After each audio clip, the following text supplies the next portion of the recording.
सवाल है वेंकटेश का राजमुंदरी से। वेंकटेश जी नमस्कार। नमस्कार जी। बताइए सर।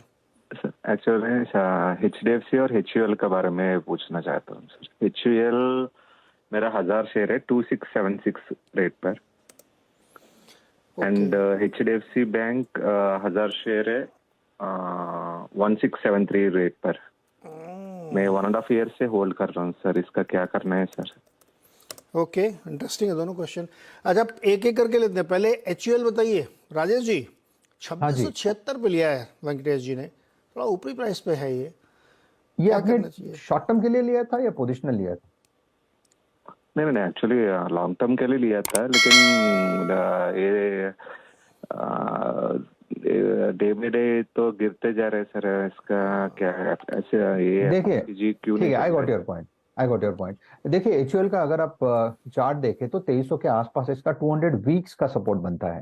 हालांकि ट्रेंड यहाँ पे वीक ही है, लेकिन एक एक्सपेक्टेशन है, क्योंकि जब बाजार में वीकनेस आता है तो जनरली जो बाइंग होती है लो बीटा पे आ जाती है, जैसे कि HUL है, ब्रिटानिया है, नेस्ले है, डाबर है। कहीं ना कहीं यहाँ पे फोकस थोड़ा शिफ्ट हो जाता है। फार्मा तो ऑलरेडी आउट परफॉर्म कर रहा है, तो एक पॉसिबिलिटी है 2300 का सपोर्ट ये होल्ड करेगा और यहाँ से आपको एक रिलीफ मिलना चाहिए करीबन 2450 से 2500 के आसपास।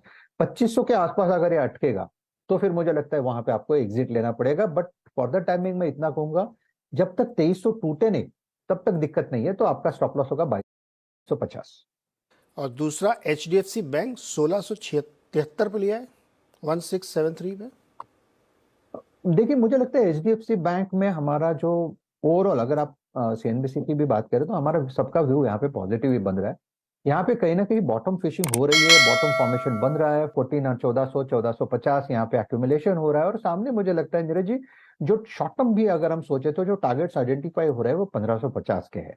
तो फिलहाल तो मैं ये कहूँगी आपको यहाँ पे इनफैक्ट मैं कहूंगा कि जिनको कोई कि जिसी को अगर शॉर्ट टर्म के लिए लेना है तो HDFC बैंक डेफिनेटली रडार पे रहेगा, बाय लिस्ट में रहेगा। 1400 के अगर आप सपोर्ट ध्यान में रखें तो 1400 के नीचे स्टॉप लॉस प्लेस करें और 1550 का टारगेट है। रही बात उनके लेवल की, तो मुझे लगता है कि उसके लिए थोड़ा वक्त देना पड़ेगा। मुझे लगता है फर्स्ट इसको स्टेबल होना है। राजेश जी रुकिए जरा। वेंकटेश जी, आपने कितने समय का दिमाग में रख के ये शेयर खरीदे थे कि 5 साल 10 साल 3 साल कितना सोचा था? ना, ऐसा कुछ नहीं है सर, लेकिन लॉन्ग टर्म के लिए रखा था मैं तो। अभी उसको बेचने के लिए भी जरूरी नहीं मेरे को। Can I average it sir? मैं अगर एवरेज भी कर सकता है? क्या क्या क्या आप और खरीद सकते पूछ रहे हैं कि एग्जिट पूछ रहे हैं आप? नहीं, और एवरेज खरीद एवरेज सकते हैं क्या? बताइए राजेश जी कुछ इसमें। मैं देखिए, इसमें दो आपने जो स्टॉक खरीदे ना, ये हिंदुस्तान के दो बहुत बड़ी कंपनीज बड़े। हैं, HUL भी और HDFC बैंक। मतलब बहुत टॉप क्लास की कंपनीज है, कंपनी वाइज कोई इशू नहीं है, लेकिन पैसा नहीं बना के दिया इन्होंने, 3-4 साल से नहीं बनाया है। That is the reality. ठीक है, दैट इज द रियलिटी। अब इसमें प्रॉब्लम क्या है कि ये इतने बड़े स्टॉक हैं कि इनको हिलाने के लिए बहुत तगड़ी बाइंग चाहिए FIIs की, जो कि हो नहीं रही है। प्लस फंडामेंटली भी आप देखिए तो HUL के तौर पे खास तौर पे कि फूड इन्फ्लेशन स्टिकी है, हायर साइड पे है, तो पैसा बन नहीं रहा है, इनका वॉल्यूम जनरेट नहीं कर पा रही है, तो इसलिए HUL नहीं चल रहा है। दुनिया के सारे स्टॉक चल गए लेकिन HUL नहीं चल रहा है। ITC भी इसलिए, आप देखिए इतनी गिरने के बाद एक बैट की डील हुई फिर वो चला। तो अगर आप वाकई, मैंने सवाल इसलिए पूछा कि बहुत लंबे समय के निवेशक हैं, 5 साल 10 साल आप होल्ड कर सकते हैं, तब तो आपको इसमें एक अच्छा रिटर्न 12-15% का एनुअलाइज CAGR बनेगा। अदरवाइज आपको थोड़ा सा पेशेंस रखना पड़ेगा। और जी, चूंकि जिस लेवल पे आपकी एंट्री है वहां तक पहुंच के एग्जिट लेने में भी बड़ा समय लगेगा इसमें।